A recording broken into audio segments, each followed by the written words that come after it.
Okay, we're jumping in with my initial thoughts on the Sowden property, and I've got to say it has my attention. Normally, when it comes to murders and things of that nature, I hung up my hat when it came to homes like this because of the disturbing nature.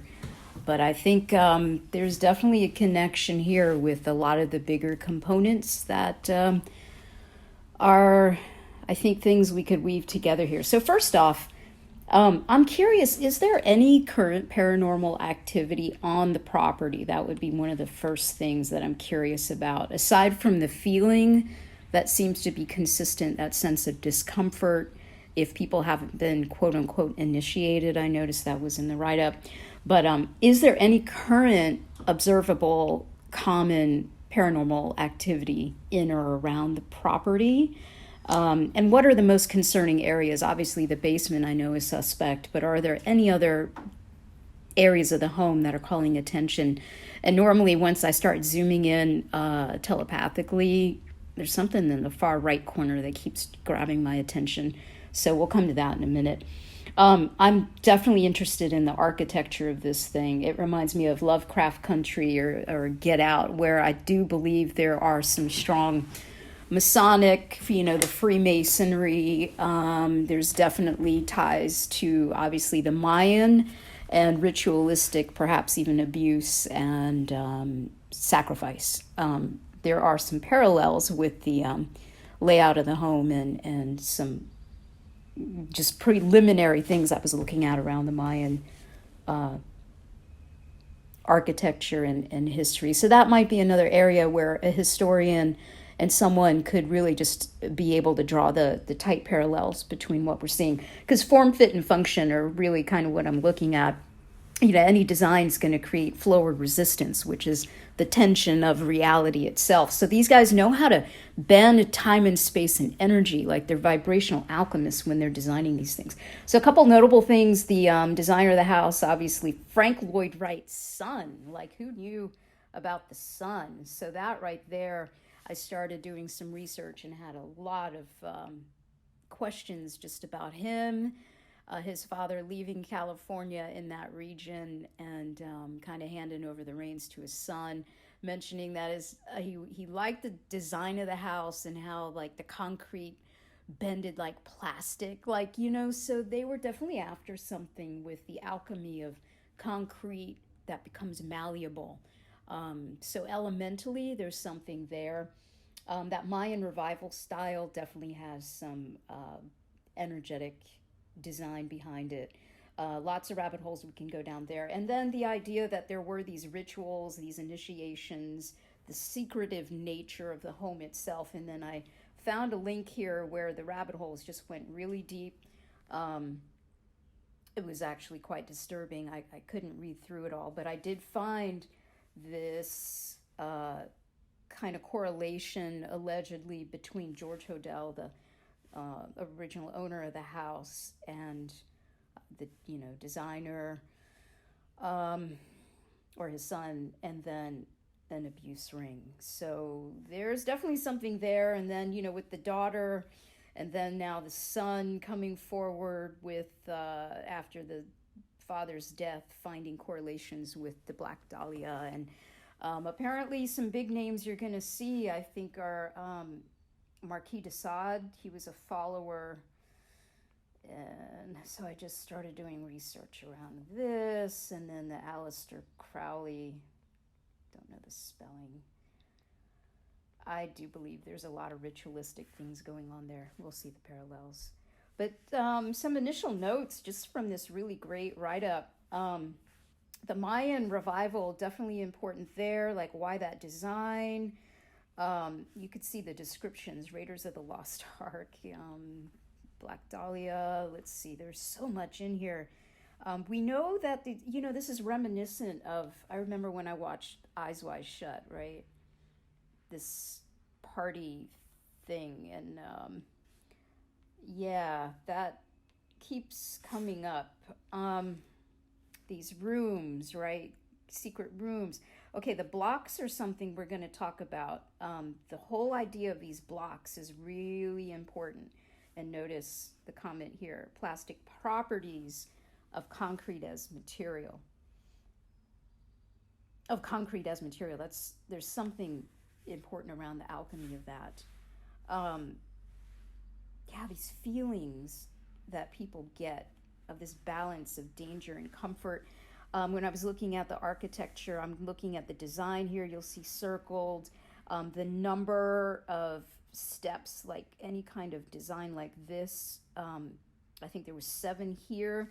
You'll see all the squares and the cubes, very, very important in the design. You'll see it all over, including on the ceiling. We'll get to that in a second. All the shapes are significant, typically. And I'm curious with the families down the line who bought the property, if they are tied in with any of the secret societies as well. Let's see, the cadaver dogs definitely say there's a basement. If we look at the property address, it does sum to a 9. I do notice there's a meditation center. That's a little suspect there. I actually know some things around that. And then here's the property here. I'd be curious the time lapse of what's been around that area when the house was built in the 20s. Notice it's right after the stock market crash. So someone was making bank during the downtime. If you look at the house at night, just look at this kind of little disturbing facade. You might see things that look similar to this in the Vatican design, by the way, too. Okay, so then we come upon the blocks in Babylonian design, in the Freemasonry. I know that these blocks are vital. So the dimensions of the cube are going to be important. So we get into ratios and designs. Notice this entire, it's Mayan, almost has an Egyptian feel too. Again, it's not my area of expertise, but someone could break this down and even give us the aspect ratios, why they're important, what the harmonics are, what the elemental design of this is. The number of stairs is always important, the angles, the direction, north, south, east, west, all of that is going to be very intentional. When I was looking at the designs here, all of these are going to have some correlation with, it could be Nordic. I'm not even sure what the roots, the origin of these designs are. These could all be Mayan, but I don't know. You look here, count is always important. I believe we have 8 here. Again, ratios are going to be really, really important because that'll give that topography or the design. I noticed there was 13 here, 8 stairs. I'd be curious if the design was, if it actually, it's always nice to see original design versus execution, and then I'm always curious what updates were made to the home. I know the current owner had made, or maybe 2 owners ago, some significant remodeling. So it's always important to understand original versus current and any issues they had in renovations, because sometimes if there's energy that was designed in, it's going to speak quite loudly when there's disturbance. Basement definitely has some things going on from what we gather. Let's see what else here. Ley lines. Oh yeah. So definitely some things going on through LA. Again, this is out of my area of expertise, but someone could illuminate us on what goes on with LA, the city of angels. Let's not forget its name. And then if we look at, there's something here with these, the blocks and the specific directional design of how energy flows through these spaces. Notice, there's a common theme of people feeling uncomfortable in the space. So there's harmonic programming happening, ratios, dimensions. They're manipulating energy, if you will, right? So I'm really curious to understand more of the design. But preliminary, I would think that looking at definitely the numerology, the topography, the ley lines, the the astrology of core key dates of when they broke ground, when they closed, when they sold.